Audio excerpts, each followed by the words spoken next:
গল্পের হাঁস নয়, যেন বাস্তবেই সোনার ডিম পাড়া মানুষের দেখা মিলল চট্টগ্রাম শাহ আমানত আন্তর্জাতিক বিমানবন্দরে। তবে ঠিক ডিম নয়, পায়পথ দিয়ে একে একে বের করা হয় 9টি স্বর্ণবার। বাকি 23টি পাওয়া যায় জুতার তলায় এবং প্যান্টে। সকালে দুবাই থেকে বাংলাদেশ বিমানযোগে চট্টগ্রামে নেমেই ধরা পড়েন এই যুবক।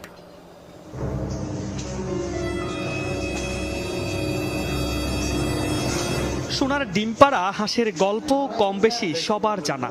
এবার হাঁস নয়, বলা যায় সোনার ডিম পেড়ে দেখালেন জিয়াউদ্দিন নামের এই যুবক। তাকে টয়লেটে নিয়ে এভাবেই পাইপথ দিয়ে বের করা হয় গিলে ফেলা স্বর্ণবার। চট্টগ্রাম শাহ আমানত আন্তর্জাতিক বিমানবন্দরে সকালের ঘটনা এটি। দুবাই ফেরত এই যাত্রী জুতার ভেতরে এবং প্যান্টেও অভিনব কৌশলে লুকিয়ে রেখেছিলেন স্বর্ণবার।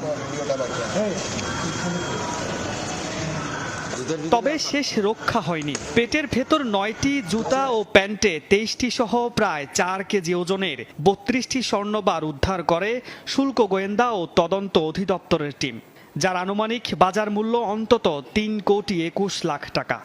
তার তলপেটে আমরা চাপ দিয়ে লক্ষ্য করি যে তার তলপেটটা অত্যন্ত শক্ত, অর্থাৎ আমাদের কাছে সন্দেহ হয় তার